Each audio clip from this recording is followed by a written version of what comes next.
Merhaba arkadaşlar, hepiniz IEFT Talks webinarlarına hoş geldiniz. Bugün Amerika'nın en büyük devlet üniversitelerinden St. Cloud State University'den Leslie'nin sunumunu dinliyor olacağız. Lütfen sorularınızı questions kısmından sormayı unutmayın. Yes, Leslie, the stage is yours now. Wonderful, thank you. Hi everyone, my name is Leslie Starrett and I am the Assistant Director of International Recruitment and Admissions at St. Cloud State University, and I'm delighted to be here this morning to share with you the great opportunities that our university has for international students. So to start, I am going to show you a quick video to kind of give you a general overview of our institution, and then we'll transition into a PowerPoint. So.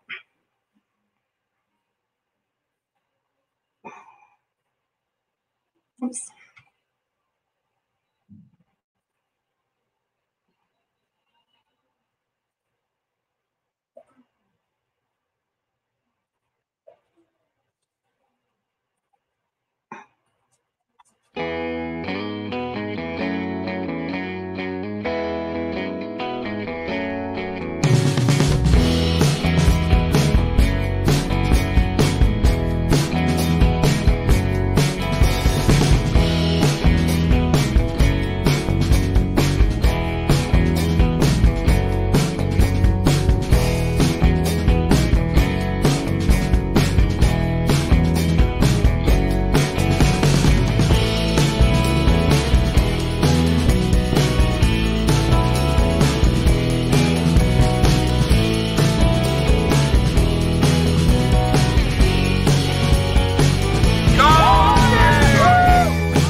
Okay, can everyone see the presentation? No, Leslie. No? Okay. Share screen. All right. Thank you. I found it. All right. So here we are. So we're founded in 1869. St. Cloud State is a public four-year institution. We're located in the state of Minnesota, which you can see here in the map. Minnesota is located in the center of the United States, what was commonly referred to the Midwest. We are a wonderful state. We have 19 Fortune 500 companies. It's the second largest per capita in the United States.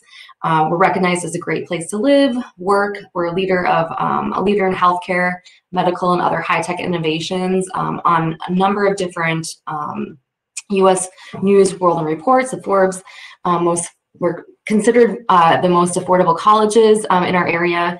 And then just in general, what I was getting at is that most of the polls that have been done have also shown that Minnesota is commonly ranked very high in terms of just livability and affordability as well. And that's one of the things when you're considering a university and shopping for schools in the United States is to know that it tends to be rather expensive on either of the coasts. So if you're looking at schools in New York or California or Florida or Texas, cost of living tends to be quite high in those areas compared to states that are found in the center of the United States, such as Minnesota.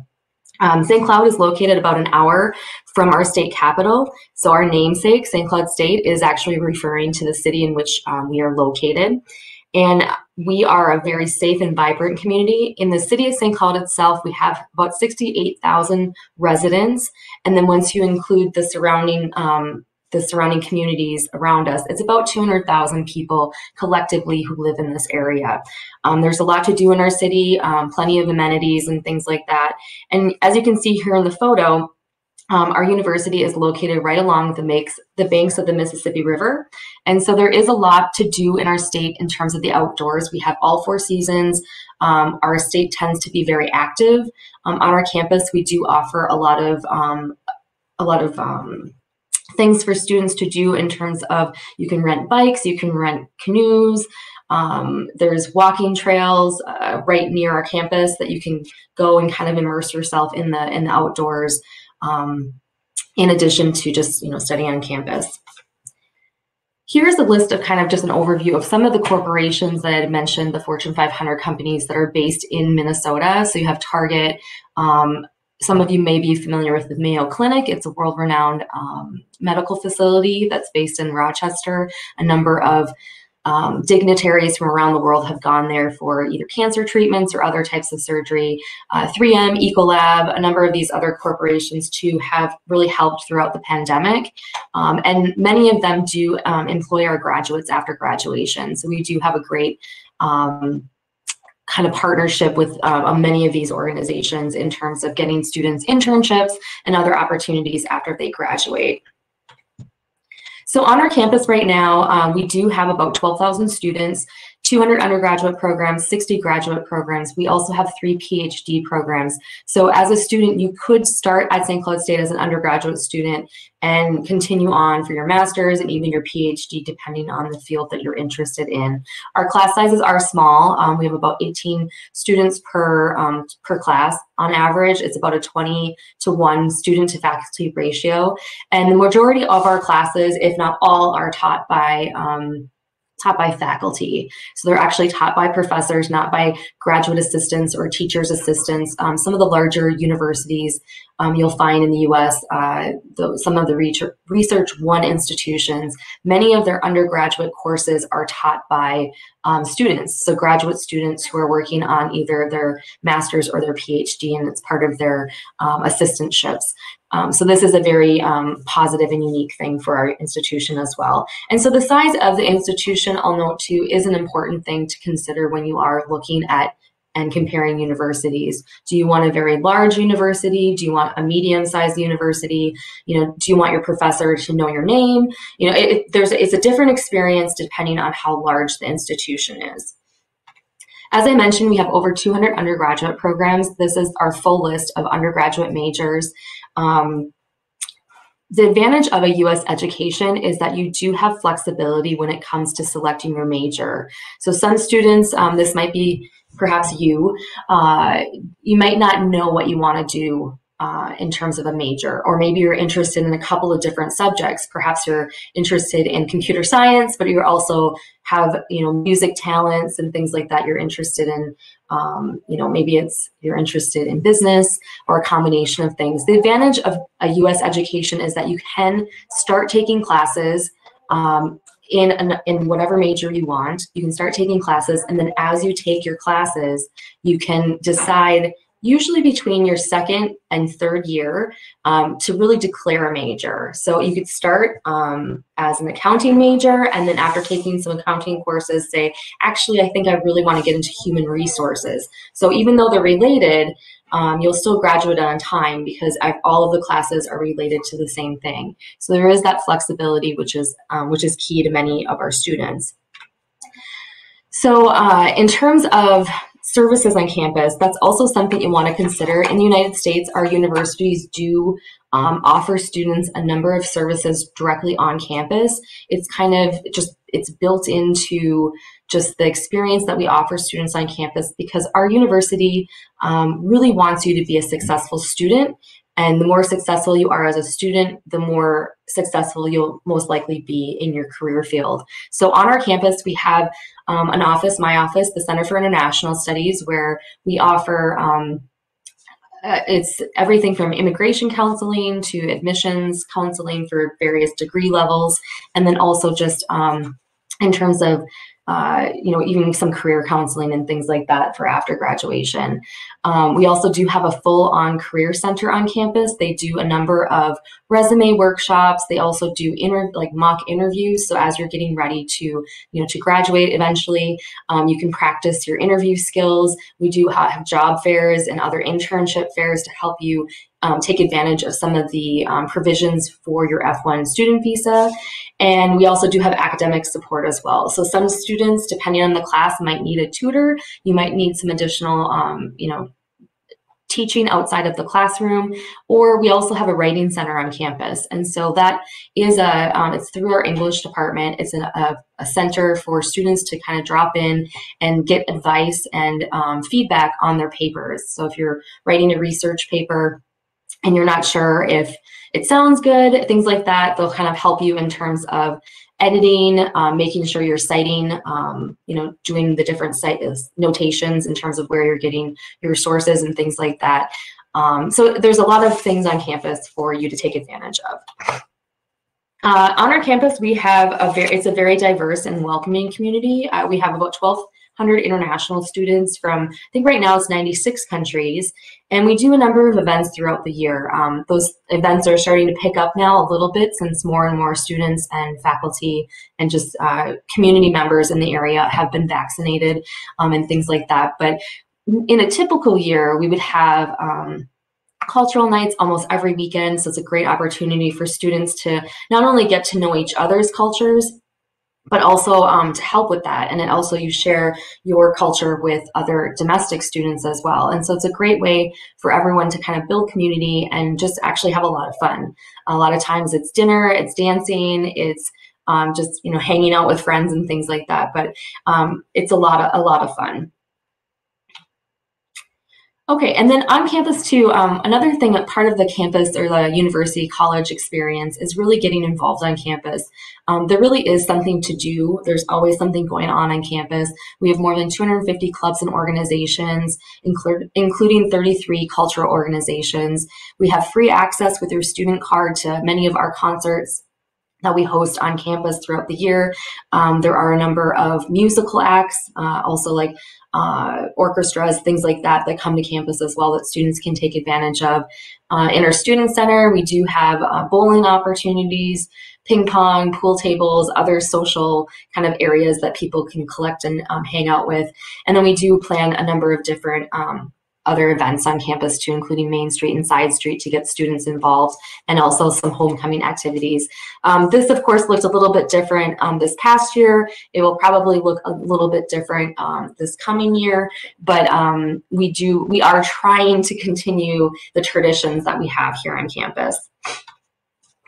Athletics. So on our campus, we have Division I and Division II sports. So Division I is hockey. Our men's hockey program, which is shown here in the photo, is probably our most famous. We are nationally recognized as a great hockey institution. We almost yearly go to nationals.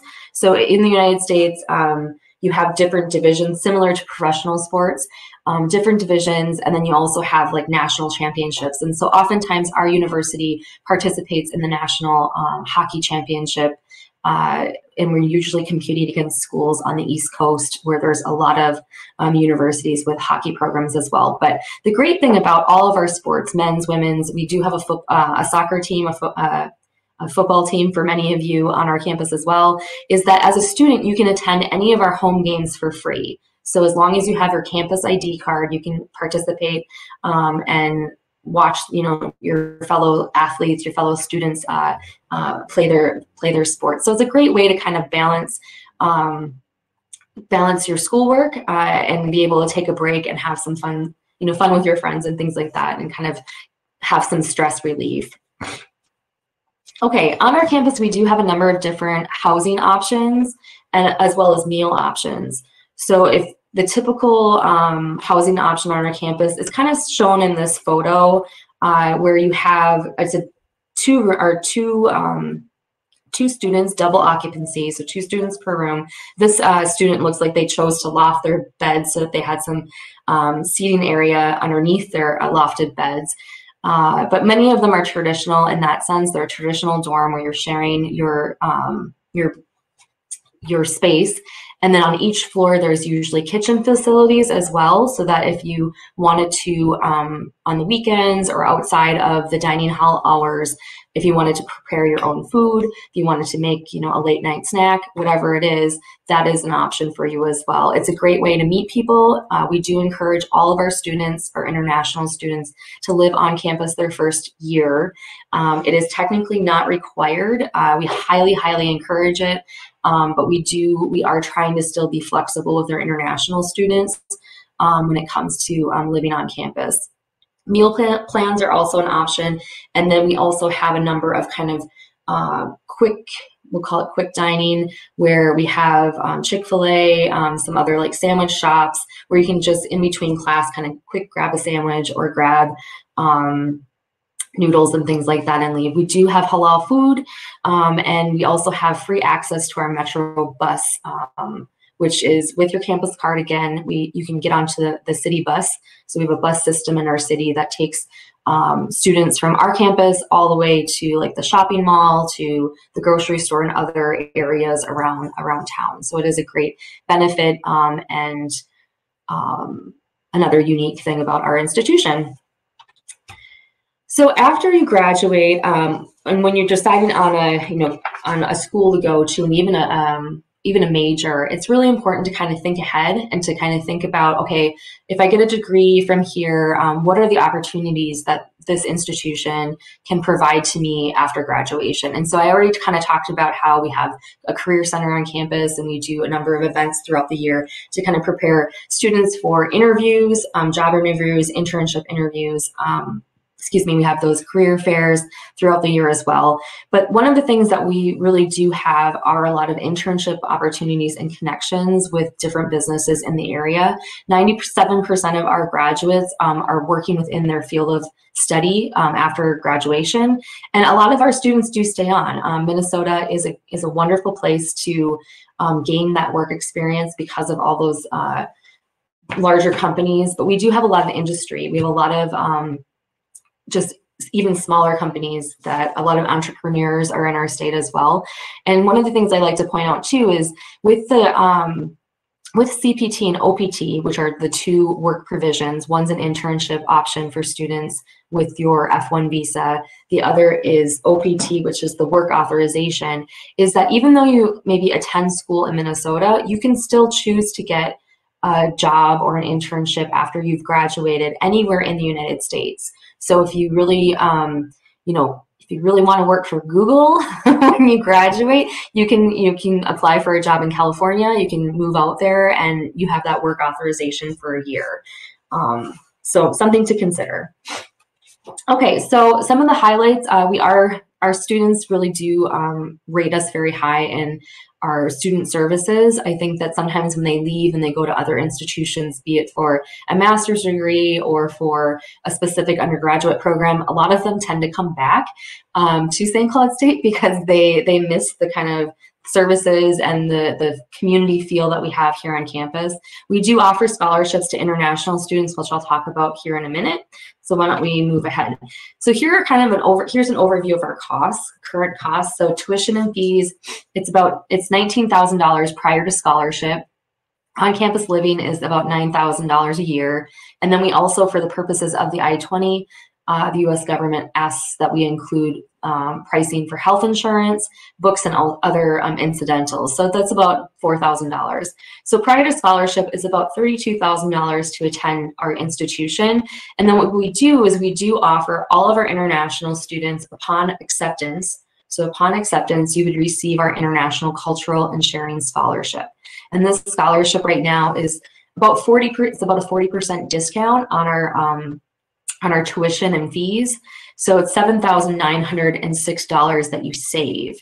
And then the nice thing about this scholarship is that the scholarship that's renewable. So as long as you maintain a 2.5 GPA and then also participate in 2 cultural sharing activities per semester, you would continue to receive this discount, this scholarship every semester until you graduated. So it is really, it's a great scholarship. It's I think if you talk to a lot of students, it's very easy to,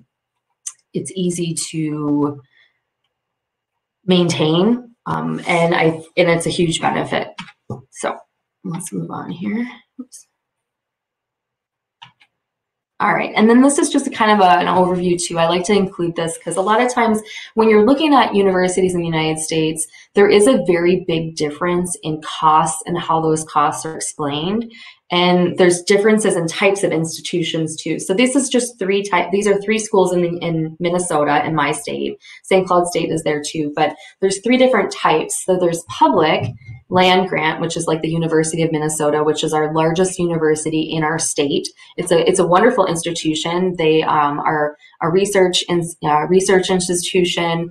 They're a Big Ten school, but they're a public and land grant. And what that means is that they are partially funded by the state of Minnesota, but the majority, a lot of their funding does come from their own donors and their own alumni and those types of things. And so they're kind of in the middle. They're about $31,000 for tuition. A private institution like the University of St. Thomas, that just means that all of their funding is coming from tuition. So in order to maintain their buildings on campus, to pay their faculty, to pretty much do anything on their campus, all of their money is coming for the most part from student tuition dollars or from their endowments, their like alumni and donations and things like that. And then you have St. Cloud State, which is a public and a state university, meaning that the state of Minnesota, the state that we live in, funds majority of our expenses. So our like my salary from the university is paid by the state of Minnesota. It's so like all of our funding is coming from that way. And so that's where the portion that is actually asked of the students to share is actually quite small. So when you look across, you're like, well, why is it only $11,000? Well, again, this is not an indication of the quality of the education. It's not an indication of any accreditations or anything like that. It's really just funding structure. So when you're shopping around, even if it's outside of the state of Minnesota, just take that into consideration. A lot of times your public state schools will be the better value. And those institutions are, including St. Cloud State, I mean, we have every accreditation you can possibly think of. And it's the same accreditations that the University of Minnesota and St. Thomas also hold. So, okay, so our Academic and Cultural Sharing Scholarship, I touched on that before. It's the scholarship that offers essentially resident tuition to all of our international students. It does not, excuse me, it does not count towards intensive English. We do have an intensive English center on our campus. So if you do not meet our English language requirements for admission, we do have a pathway for you where you can start in our intensive English center, take maybe a semester of classes in English, and then transition to the university after you've completed level 4 or level 5.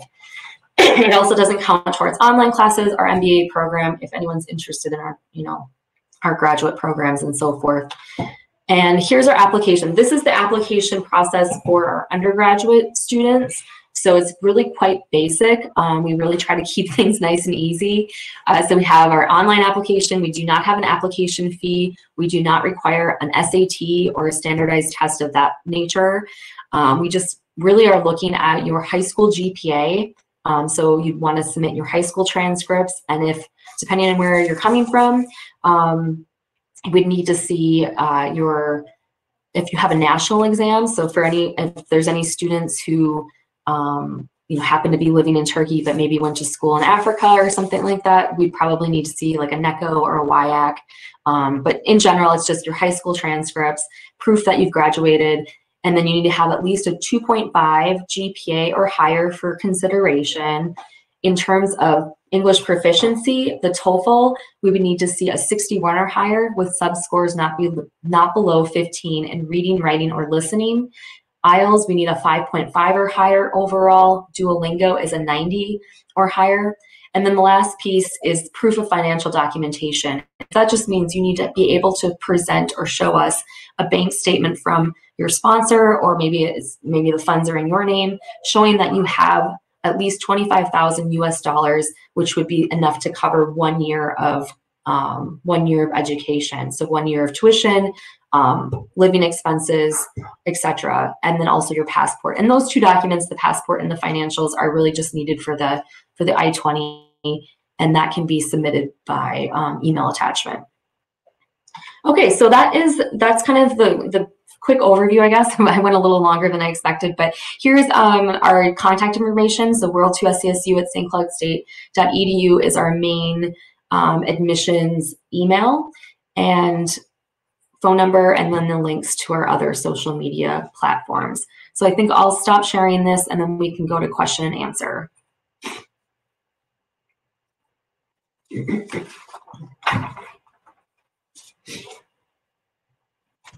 Okay, questions. Let me flip my screen here. Yes, so the first question was, do you offer conditional offers if you do not reach the English level? And the answer is yes. We do have on our campus the Intensive English Center that you could get conditional admission. And so you would start in the IEC, the Intensive English Center, and then you would transition to the university after you've completed. If you're an undergraduate student, you need to complete level 4. And if you're a graduate student, it'd be level 5. But yes, we can do that. And so what happens is that the I-20 will show language training, and then there'll be a notation within the remarks section of the I-20 that shows upon completion of English, student will matriculate to the university to pursue a bachelor's degree, say in computer science. And then I'll usually include a cover letter as well, that says, this student, so-and-so has been accepted to St. Cloud State University for a bachelor's degree in this, pending the completion of English. So yeah, that's not a problem. Next, it says, can you please inform us about language requirements? Is Duolingo also accepted? Yes, we do accept Duolingo, TOEFL, IELTS. If you have already taken the SAT, I know some students, if you are applying to multiple institutions, there are some schools that do ask for the SAT. If you've already taken the SAT, we don't need you to take a TOEFL. We can look at the SAT scores and base your admission, your English abilities off of your English score, your English, what is it? It's reading in language, or it's the English composite score. It's like evidence-based reading and writing or something like that. It's combined, but we can definitely do that. Do you have partnerships that provide internships? Yes, we do. It's not, so internships and things it's not a guarantee. I mean, we definitely have a number of, there's a number of departments on campus that have very strong connections to certain things, but even then you still have to apply to the companies in whatever company it is, their internship program. And it's based on your merits that you're granted an internship, but our university does work to make sure that St. Cloud State and our programs are known to employers to say, if you are looking for a student who knows, this, and this in terms of, say, computer engineering, like our students would be a great fit for your company. And so they know that based on like the coursework that you've taken, our standards, our accreditations, that you would be a really great fit for most companies, because you'd be prepared to just, jump right in either as an intern or even as a full-time employee, on the OPT option. So in that regard, there's a good chance that you'd have an internship granted to you, because they'd see that you're coming from St. Cloud State. That's what I'm getting at. Longer answer than I wanted, sorry. What is the minimum GPA requirement for finance master's programs? Is it possible to get acceptance lower than 2.5? So that's two things. So if you're looking for a graduate program, so you're looking at, I'm guessing you're not looking for a graduate program. I'm guessing you're looking for an undergraduate program. So if you're an undergraduate student, you need to have 2.5 GPA cumulative overall on your high school GPA. As your high school GPA has to be 2.5 or greater for admission to the university. And then it's not until your second year that you're really declaring a major. So even though as a freshman, when you're first getting your I-20, it will say, I intend to be a finance major. You're not formally accepted into the program until your second or third year. And what happens is the department is going to look at how you did in your freshman and sophomore, your first and second year courses within finance to determine whether or not you should continue on into those upper division courses. And this is true of all majors. It's not just the finance major. So if you are successful in your first and second year of courses within whatever major you're pursuing, you'll be able to go on to those upper division, those higher level courses. Okay. Otherwise, they might tell you that you maybe want to try a different major. The last question is, I graduated from business administration and working in person. We do have a we do have a sports management master's program. So yeah, definitely check that out. I would go to our website. I can share a link here in a minute. But we do have that program that you're looking to get into. So if you're looking to like actually manage sports and sports facilities or things of that nature, there's also one for athletic training too, if that's what you're interested in. Let's see, 5 new questions. Do you offer English language preparation year? Yes, essentially that's what the Intensive English Center would be. Is we would give you on the I-20, we would give you a year, up to 24 months to meet to take English classes to meet the entrance requirements to enroll full-time as a student. And we do have work authorization or work opportunities on campus. So as a F1 visa holder, you are authorized to work on campus part-time throughout the year. So you can work as a student on our campus 20 hours a week during the school year, and then up to 40 hours per week during the summer term, and also during our holidays, during the breaks, so winter break, and then there's a couple of other breaks throughout the year. But you're allowed to work up to 40 during the break periods.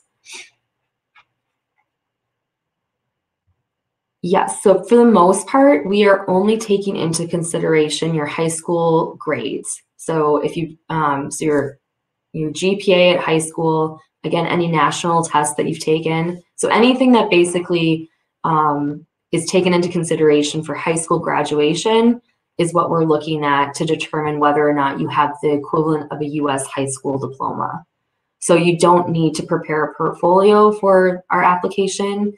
If you are possibly going into, say, music or into the arts, so if you're interested in art,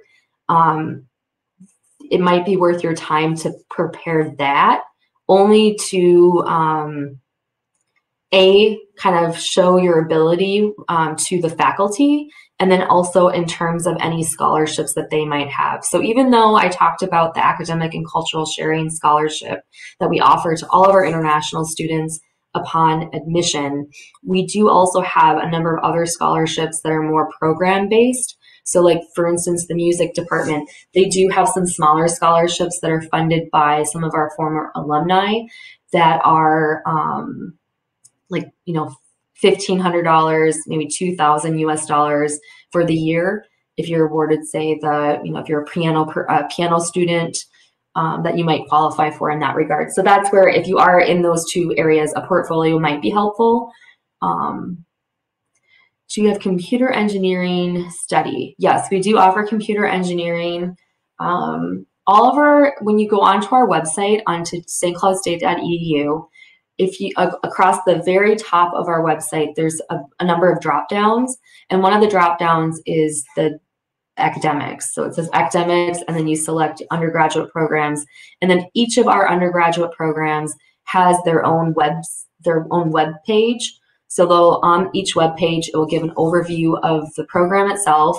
It will kind of tell you some of the courses you'll take. It will tell you what careers some of our how am I phrasing this?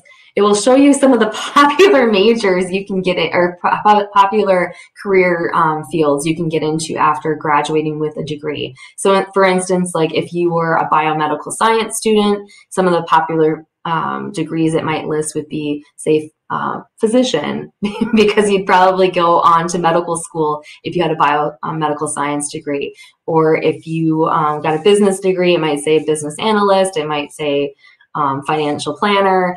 So it kind of gives you just a general idea of what you can do with that specific major. Are there any other questions? I'm about to graduate from material science and would BA master's program.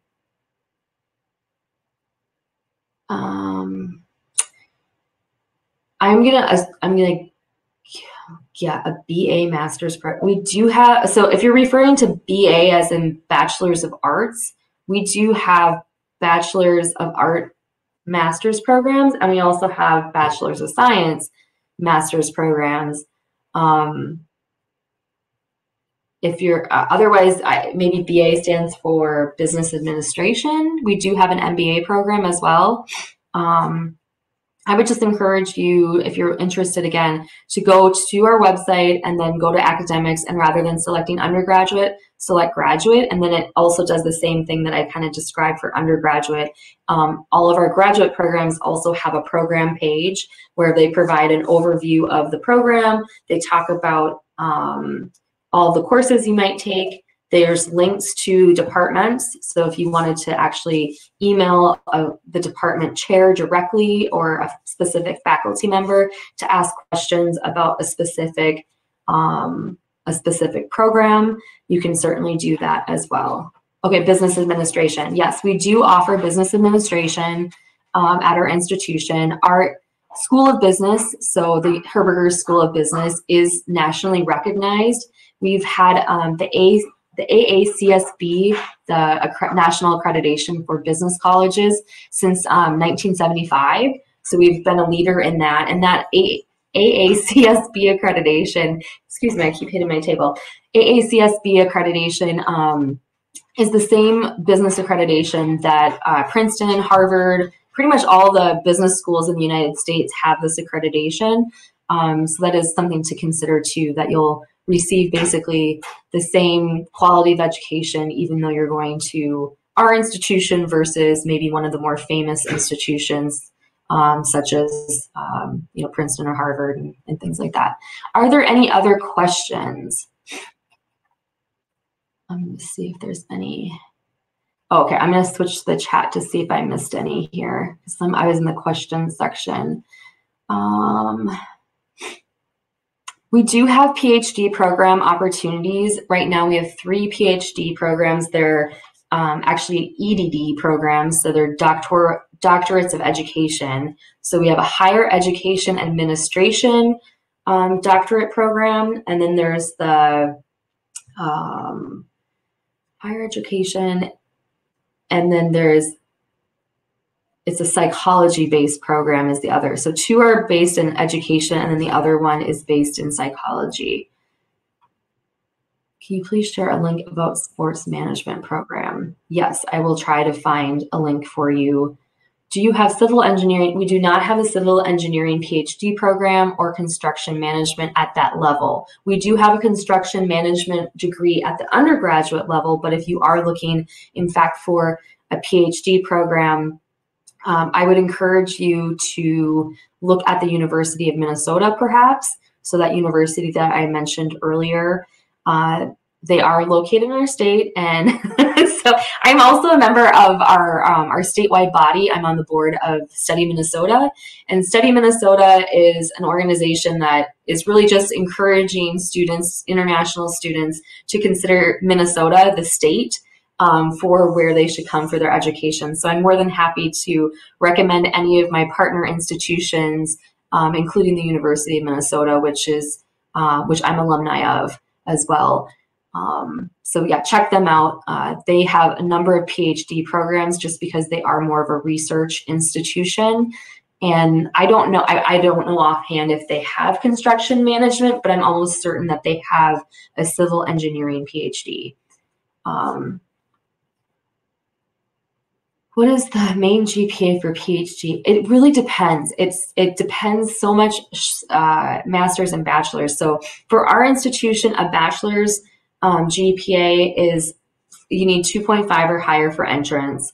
For most of our programs within the undergraduate, that varies. So for instance, when I was talking about between your second and third year when you're declaring a major, if you haven't been successful, like I mentioned before, in that first year or second year courses, when you're applying for the major and the faculty are looking at how you did in kind of those core courses to the major. So like if you're a business major and you didn't do well, say in finance 101, you probably aren't going to be very successful as a finance major when you're taking those upper division courses. And so a lot of times for formal admission into the program, it's probably about a 3.0, 3.5. It just depends on the program. Like our nursing program is because it's a smaller cohort per year, like we only have so many students per semester per year that can be allowed into it. That program tends to have a higher GPA based on just the number of students who are applying and for the limited seats that we have available. And that holds true also for many of our doctoral programs and graduate programs. And I don't think that's unique to our institution. But I would say if you as a graduate student had, a 3.5, you'd probably get into any PhD program that you wanted, especially if you have some professional work experience as well. And yes, it is the University of Minnesota. I'll see if I can find a link here for you. It's the Twin Cities campus, and then you'll have to navigate around here. But, okay, any other questions? Let's go. I'm going to go back to the question page. It looks like there's more. I'm an aeronautical engineer. So that will be a little challenging. So as a student, I had a question about full scholarship for a master's program. So we do offer a number of graduate assistantships for graduate students. So a graduate assistantship is generally you receive a stipend and also tuition credits. And so in general, there's full-time and also part-time GA positions that we offer. I think we offer right now, I think it's almost 350 graduate assistantships per year. And 300 graduate assistantships per year. And for a full-time GA position, it covers, I would say, almost 80% of your per year amount. So and this is off the top of my head, but for our graduate programs, I think a full-time GA covers almost $18,000 per year. And then the student would be required to come up with the other, I want to say it's probably another $4,000 or $5,000. So you'd still need to come up with some money yourself. We don't offer a full ride per se for graduate programs or undergraduate programs either. There are some institutions, sometimes they're the Research One institutions or they're the private institutions that have a lot more of the kind of full scholarships available, but we do offer for graduate students a significant scholarship in the form of the graduate assistantship that you could apply for and then possibly get for either engineering management or a lot of our other graduate programs. It's not, our GA positions are not program specific in most cases because we also have, a number of GAs that work on our campus within offices. So for instance, in my office, which is the Office of International Admissions, which is part of the Center for International Studies, I have a GA that works for me. And so even though he's an information assurance master's student, he's working in my office doing more admissions related work. What about COVID restrictions for obtaining study visa in Minnesota?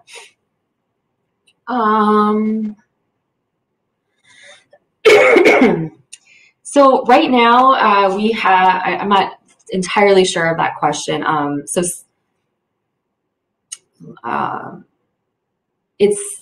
We highly encourage the vaccine. on our campus, but it is optional. So right now we do have a policy that states if you are not vaccinated or choosing to not be vaccinated, that you would have to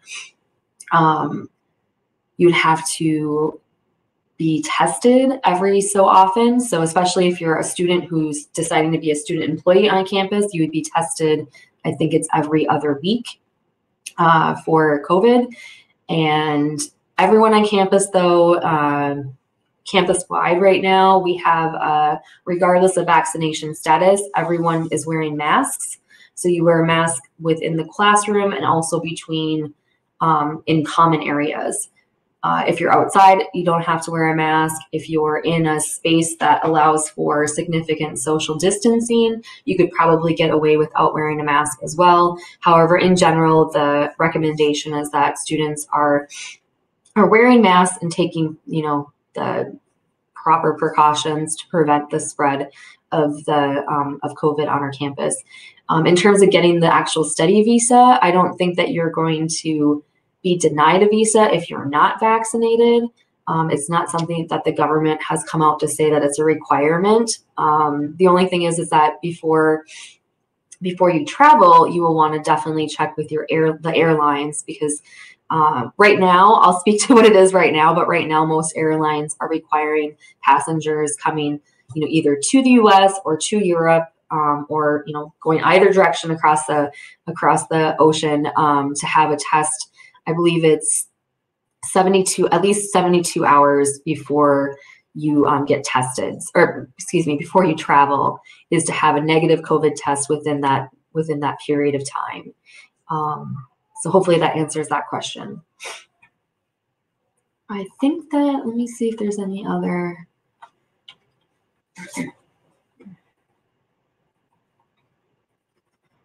I think that might be it.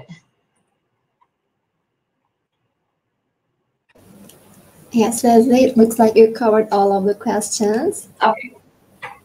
Also, could you please share an email address on the chat box so that the participants can directly contact? Oh, sure.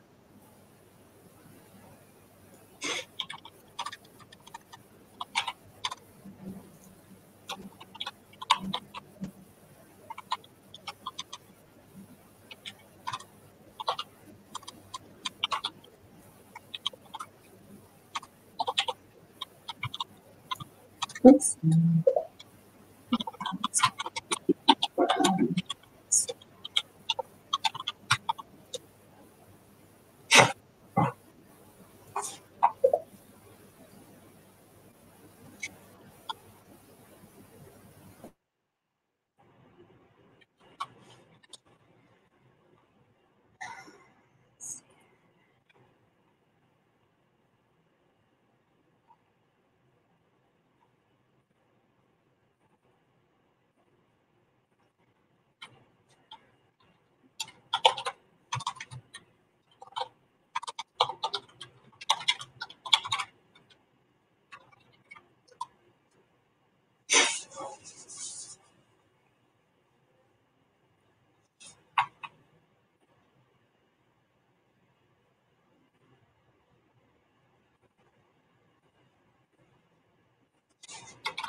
Also, we have a last question from Rana. Could you please answer that too? Yes, of course. So the GPA that we need from high school is a 2.5 GPA or higher. And yes, so applications are completely based on, for example, if one wants to.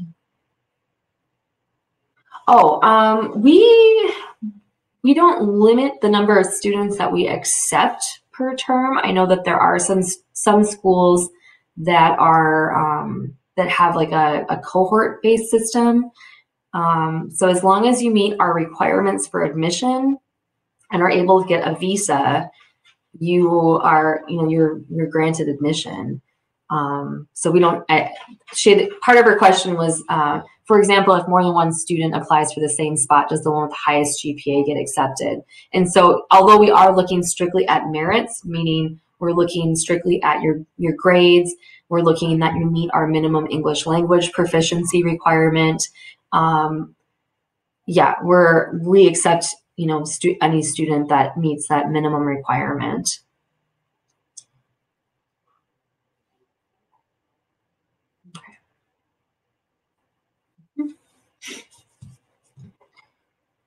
And I'll also mention too, so spring semester, we are no longer taking applications, but we are already taking applications for next fall.